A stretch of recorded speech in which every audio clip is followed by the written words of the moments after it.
Microsoft started off their E3 conference pretty strong with a trailer for Halo Infinite. Halo, being one of Microsoft's biggest franchises, is a pretty notable thing to have at E3.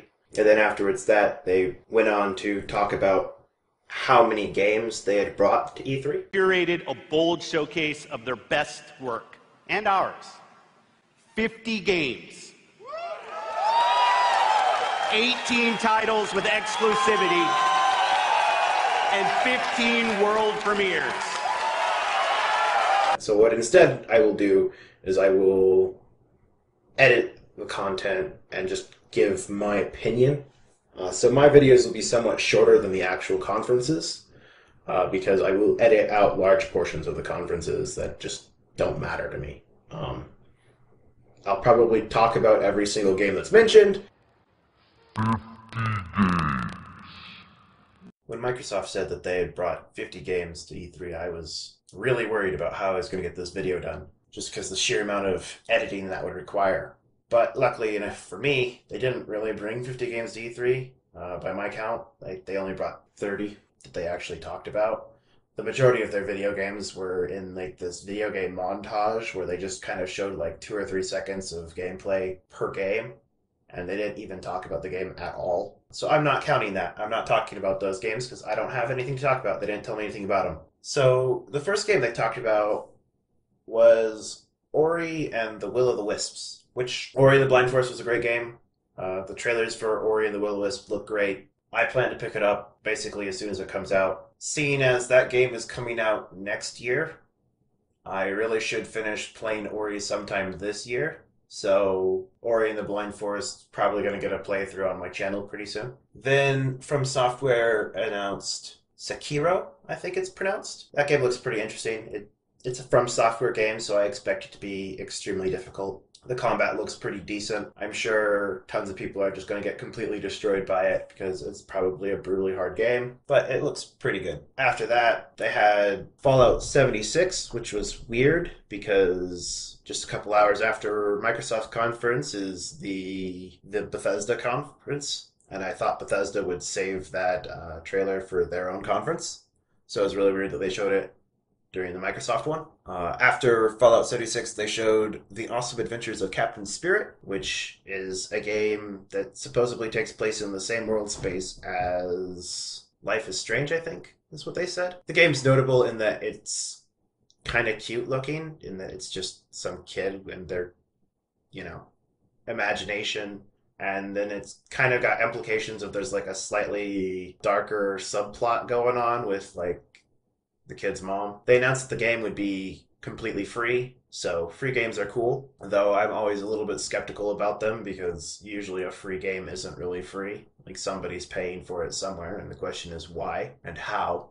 But if it's really a free game and there aren't a bunch of ads included in it, then it might be worth taking a look at. After that, they showed Crackdown 3. Crackdown 3 didn't really look particularly great, in my opinion. I'm not sure what that trailer was supposed to convince me was cool about the game, but, it just seemed like the player character's a jerk. That's all I got out of it, assuming that the character in the trailer is the player character. He just seemed like a really arrogant, full of himself kind of person. After Crackdown 3, they showed some Metro Exodus, which it looks really pretty. It looks interesting. I'm not sure if it'll be any good, but the setting's interesting. It's not a whole lot of games where you get to be on a train, so, there's potential for that. After that, they showed Kingdom Hearts 3. Kingdom Hearts 3 is a fairly big name. I haven't played a Kingdom Hearts game since Kingdom Hearts 2, because I only played the mainline Kingdom Hearts games. That's not entirely true. I bought Chain of Memories when it first came out on the Game Boy Advance, I think, between Kingdom Hearts 1 and Kingdom Hearts 2. But I didn't like it. So afterwards that, I never bought any of the side games for Kingdom Hearts ever. So I have no idea what's going on in the story. And I'm really worried that they're just going to be all oh yeah, all those side games, they're canon. I hope you played them all, because this third game in our series has actually got about 14 games of lore behind it, and you're going to be super lost without it. So I don't know. That's kind of a worry of mine. They did showcase some new worlds for the game, so that's cool. They showcased that they're going to go to Tangled's world and Frozen's world, and I think there was another one that was new, but I'm not remembering right now. And they also showed the gummy ships are back. I like the gummy ships, so I'm glad to see they're making a return. After that, they took some time to give some teasers for Sea of Thieves updates, which, you know, I own that game, so getting more content coming out for it's a good thing. But on the other hand, like, it's not super exciting to hear about DLC updates at E3. Then they talked about Battlefield 5, showed some trailers. So then they talked about Forza Horizon 4. They resisted the temptation to put a car on the stage this time. So my prediction for E3 was wrong. But they did dump a bunch of leaves on the audience to showcase that it was fall in the game, which I still count as doing something stupid. So I figured I'd talk about it. And it's ironic that it happened during the car game.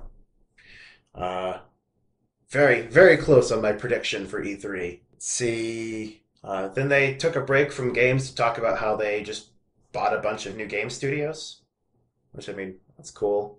They had 6 studios before, they bought 5 more, now they have 11. So they almost doubled their studio count in the last year. After that, they showcased a little bit of We Happy Few, which looks really trippy, and had a trailer that was basically just that PUBG was coming to Xbox, which I think everyone already knew that PlayerUnknown's Battleground was heading to Xbox, so like that was just kind of a waste of time. Then they had a trailer for Tales of Vesperia Definitive Edition.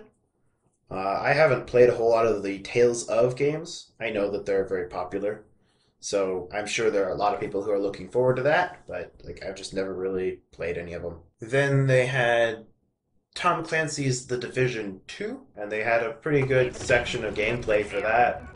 Took a couple minutes. It was really weird. They had the like fake people talking to each other thing going on, and like I was really confused because one of the players was referring to another player as Matt, and none of the characters had Matt as their username. So it's just like who are you talking to? So like I was just really confused the whole time. Every time they mentioned Matt, it's like who is Matt? I don't know who Matt is. Like that was a little confusing. Then they took a break from games again so that they could talk about their Games Pass subscription service, which, you know, that seems to be a reoccurring thing this E3 is a lot of people, like a lot of publishers would prefer that you just give them money every single month rather than buy their games because it's steady income regardless of whether or not you play their games.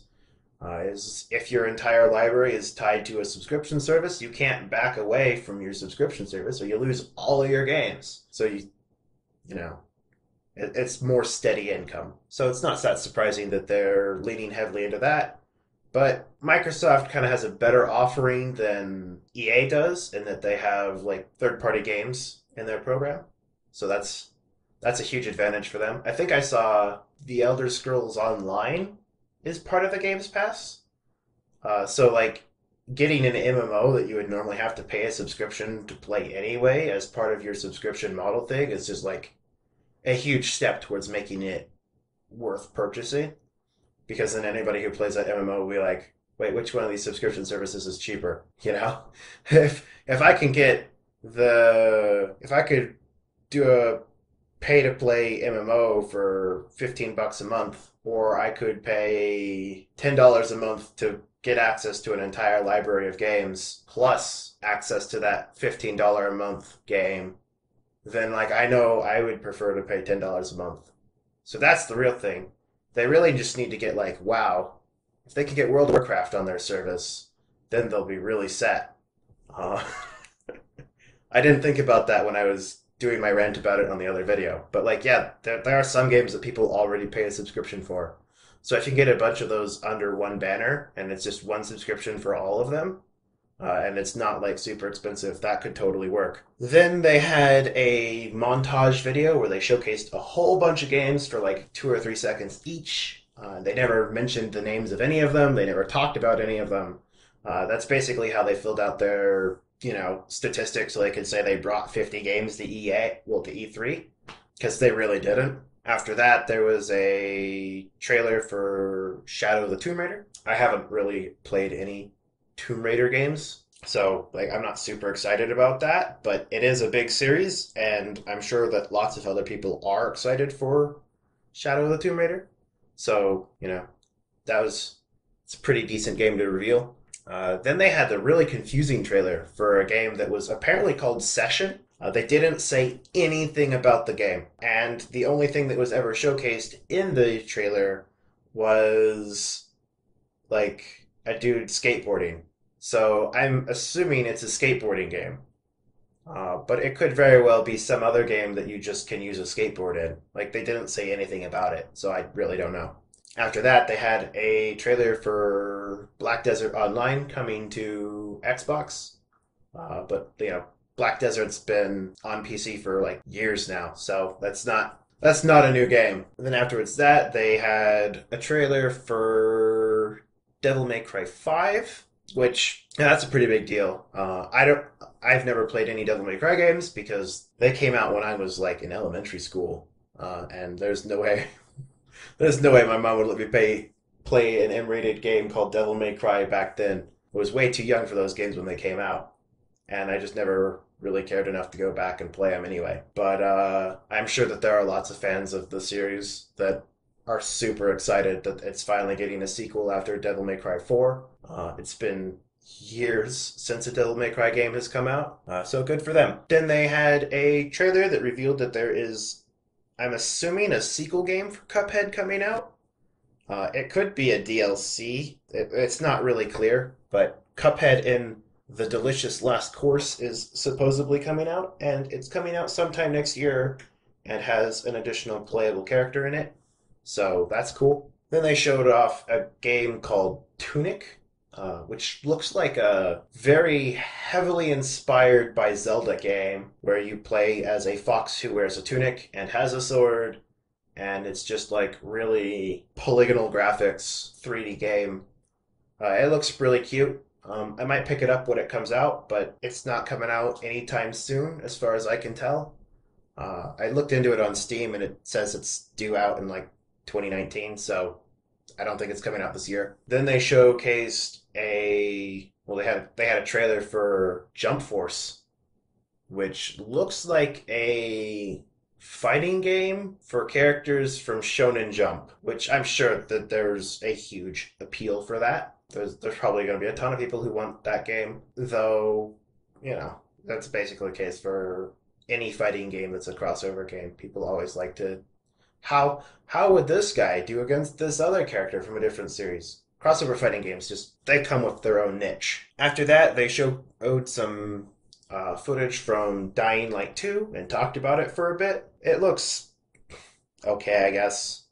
I'm a little bit skeptical about how much your decisions affect things, which really seemed to be the big appeal that they were trying to make, is that in this game, no two people would play the same, and every decision you make would have ramifications further down the line, and that there are hundreds of decisions to make. But I'm skeptical about that. If that was really the case, that would require a ton of development time, and would probably be a waste of money to develop such a system. So I'm a little bit skeptical that it's actually as meaningful of an impact as they're implying. So, I guess we'll just wait and see, and it'll come out, and if it's really as great as they hyped it out to be, I'm sure lots of people will be saying great things about it. But I'm not super optimistic that it's as meaningful as they're trying to make it out to be. After that, there was a teaser trailer for Battletoads for 2019, which, I mean, that's weird. I guess it's great that a new generation gets to experience the torture that is Battletoads, but I don't see how they could possibly win with this game. The Battletoads was just an infamously annoying game to play.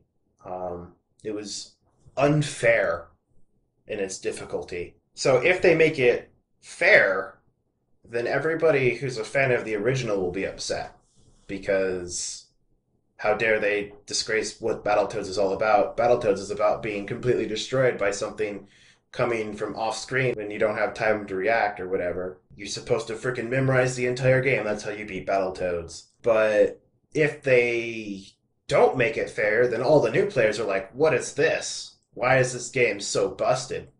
So, like, I don't see how they could possibly win. Like, they're going to disappoint either the newcomers that they're hoping to attract or the core audience they're trying to appeal to with bringing back Battletoads. So, you know, I wish them luck on trying to find that happy middle ground where they're not making everybody upset, but I don't see where it is. The game just kind of made people upset to begin with. Then they showed some Just Cause 4. It looks like a Just Cause game. Lots of explosions, lots of physics-defying stunts. I'm sure that the Just Cause games are very popular and that a lot of people were excited to see it. I don't particularly care. The next thing they talked about was actually pretty funny. They showed the Gears of War logo, and like the entire crowd just erupted into cheering, and then like they had a character break through the logo in the wall, and it's just like a Funko Pop dude, and just like the audience just shut up immediately. It was amazing. It's like the entire audience got trolled. They're like, "Yeah, Gears of War," and it's like completely not what they were expecting. And they're just like, "I have nothing to say about this. We're just gonna shut up. I'm not cheering for this." Uh, but after that, they made it up to the audience by announcing two other Gears games. Gears Tactics, which looks like a Gears of War take on XCOM, and hopefully it'll be more fair than XCOM is, because XCOM is really, really less of a strategy game and more of a you get screwed over sometimes game. But then afterwards that, they showed some trailers for Gears 5. So I think everybody in the crowd who was cheering for the Gears icon probably got what they wanted in the end. Though not what it, not initially. That Gears pop really took them all by surprise. Afterwards that, Microsoft talked about how they're working on better AI for games, which, cool, I guess. I'll have to see what sort of solution they come up with and how they make it accessible to developers for it to make any sort of meaningful difference. And then afterwards that, they talked about the fact that they're working on game streaming technology, which is this back to the same thing I was talking about with EA. These executives at these companies don't seem to realize that you can't get broadband internet everywhere. If you live in a big town like New York or LA or something like that, you could probably get broadband internet no problem.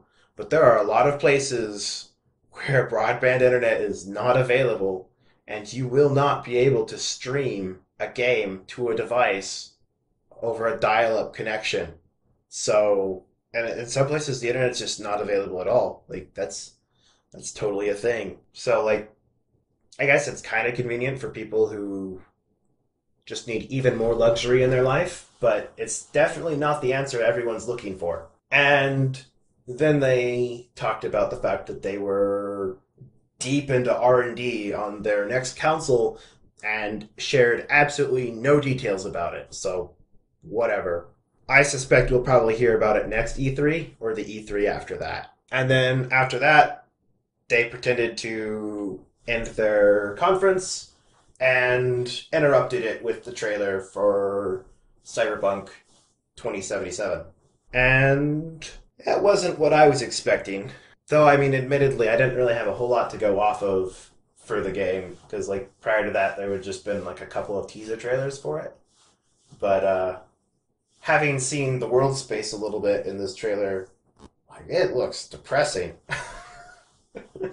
That looks like a terrible place to live. But, I mean, it is cyberpunk, so it's punk for a reason. That's usually not a great place to live. So that game's apparently far enough in development that they can actually showcase some footage from it.